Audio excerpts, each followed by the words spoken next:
Transgender bill पर वफाकी शरीयत कोर्ट का जो फैसला आया है, आप being transgender and being a lawyer किस तरह से देख रही हैं और क्या राय है आपकी? अस्सलाम वालेकुम। सबसे पहले तो बहुत बहुत शुक्रिया कि आपने हमारे इश्यूज़ को हाईलाइट करने के लिए मुझे आज प्रोग्राम में बुलाया, बहुत शुक्रिया। Being a lawyer, being a Muslim, और मैं एक ख्वाजा सरा हूँ।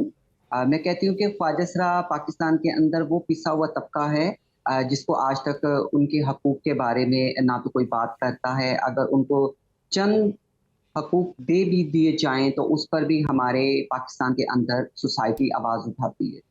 अब देखें कि शरीयत कोर्ट ने जो फैसला दिया है, बीइंग अ लॉयर मैं उसकी रिस्पेक्ट करती हूँ, लेकिन कहीं न कहीं कुछ इस तरह अगर हम उसमें तरमीम कर दें या इंटरप्रिटेशंस करें ताकि उसको मज़ीद वज़ाहत के साथ, मुझे नहीं समझ में आया कि ये क्या सवाल आप लोगों ने किया और ये किस तरह का जवाब है कि सही। शरीयत कोर्ट ने जो हमारे जो 2 सेक्शंस थे उनमें थोड़ा-सा अमेंडमेंट किया है। और ख्वाजा सराओं का जो बिल है आजकल सोशल मीडिया में उस पर बहुत ज़्यादा आवाज़ उठाई जा रही है कि रिजेक्ट कर दिया है। जी। रिजेक्ट नहीं हुआ, उसमें थोड़ी-सी वज़ाहत की गई है, कुछ डिमांड्स की गई हैं। मैं समझती हूँ कि अगर ख्वाजा सराओं को लगता है कि उनके हकूक़ उनको नहीं मिल रहे तो वो सुप्रीम कोर्ट में अपील कर सकते हैं। जी। अच्छा, निशा राव साहिबा, अदालत का ये भी कहना था कि फीलिंग्स की बुनियाद पर कोई भी शख्स जो है वो अपने जेंडर को चेंज नहीं कर सकता। पैदाइश के वक्त जो जेंडर है वही जेंडर रहेगा, क्योंकि बहुत सारे लोग जो हैं वो जिन्स तब्दील करके गैर कानूनी सरगर्मियों में मुलविस हो जाते हैं। आप क्या कहेंगी? देखें कि यहाँ पर हम जिन्स और सिंफ की बात कर सकते हैं। जो जिन्स है वो बायोलॉजिकल सेक्स से उसको जिन्स को तस्वर किया जाता है जिसमें हार्मोन्स और उनकी जो फीलिंग्स होती हैं वो उनको उनकी बुनियाद पर इंसान के अज़ा की जो है वो उनको मैनेज किया जाता है। और जो सिंफ है वो इंसान के दिमाग से रिलेटेड होता है कि इंसान की सोच, उसका दिमाग, उसकी चीज़ें क्या कह रही हैं। तो देखें कि ख्वाजा सरा पाकिस्तान के अंदर एक तो वैसे ही पिसा हुआ तबका है, उनको राइट्स वैसे ही नहीं दिए जा रहे। जी। अगर देखें कि आज तक तो मैं बीइंग अ लॉयर मुझे 5 साल हो गए हैं कोर्ट में प्रैक्टिस करते हुए, मैंने किसी भी इस तरह की क्रिमिनल केस में ख्वाजा सरा को डायरेक्ट नहीं देखा कि वो किसी क्राइम में मुलव्वस हो। वो कहीं न कहीं किसी न किसी ऐसे मसलन कि किसी का सहूलतकार हो सकता है, इस तरह होता है। मैं ये समझती हूँ कि इंसान की फीलिंग्स से ही रिलेटेड अगर कुछ चीज़ों की बुनियाद रखी जाए, क्यों अगर हम देखते हैं तो अगर ख्वाजा सराओं के लिए कोई इस तरह की पॉलिसीज़ नहीं है, जिसमें उनके मेडिकल से रिलेटेड हो या उनका जब लॉ बना था 2018 में जब ये एक्ट पास हुआ था, उस टाइम किसी ने इस पर एतराज़ नहीं किया था और आज ही क्यों इन चीज़ों पर एतराज़ किया जा रहा है? सही। ठीक है सही। निशा राव साहिबा, अगर हम जिन्स तब्दील करने की बहस में चले गए तो आप नहीं समझती कि जो असल ख्वाजा सराहों के हकूक हैं जिनमें वो ऑलरेडी बहुत निगलेक्टेड हैं, ऑलरेडी बहुत पीछे हैं, तो ये उनके हकूक की बात फिर कहाँ जाएगी? देखें कि अभी तक तो हम असल और नकल से ही बाहर नहीं आ रहे, तो हम किसी के हकूक की क्या बात कर सकते हैं। सबसे पहले तो हमें समझना चाहिए कि एक इंसान होने के नाते कि हमें इंसानियत का प्रचार करना चाहिए। हमें देखना चाहिए कि हम लोगों के हकूक उनको दिलवा रहे हैं या नहीं, लेकिन यहाँ ऐसा नहीं है।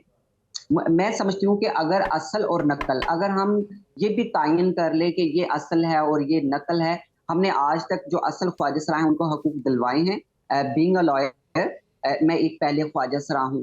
क्यों कराची के अंदर हम लोगों को इतने ज़्यादा प्रॉब्लम्स होते हैं। मैं आज यहाँ इस मुकाम पर जो पहुँची हूँ, वकील बनी हूँ, आज से 10 साल पहले मैं भी रोडों पर भीख माँगती थी, उसी कल्चर में रहती थी। मेरे नज़दीक कोई असल या नकल नहीं है, मेरे नज़दीक एक इंसानियत है। मैं 10 साल ये इतना सफ़र करके यहाँ तक पहुँची हूँ, मेरी बिल्कुल। कम्युनिटी ने ही मुझे सपोर्ट किया है।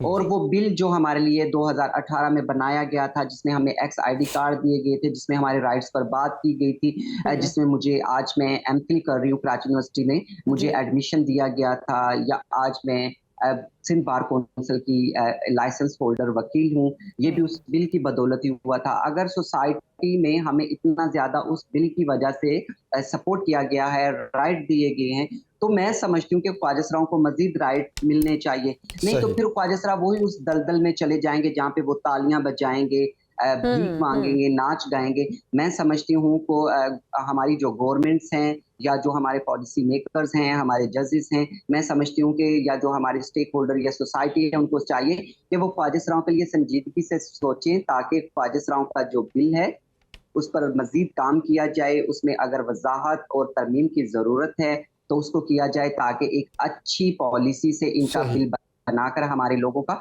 सामने लेकर आया जाए, ताकि हमारी कम्युनिटी जो पिसी हुई है वो मायूस ना हो। उनको ये लगे कि उनके लिए उम्मीद की किरण ये बिल है और वो उसके तहत पाकिस्तान के अंदर अपनी जिंदगी गुजार सकते। बिल्कुल सही। अच्छा, आप अदालत की तरफ से जिन 2 शिकों पर एतराज किया गया है उस पर आप क्या कहेंगे? जी, मुझे सवाल की समझ नहीं आई। अदालत की तरफ से जिन 2 शिकों पर एतराज किया गया, जिसका जिक्र आपने भी किया, उस पर आप क्या कहेंगी? देखिए कि मैंने पहले भी कहा है कि बिल के अंदर कुछ तरमीम और वजाहत की ज़रूरत थी।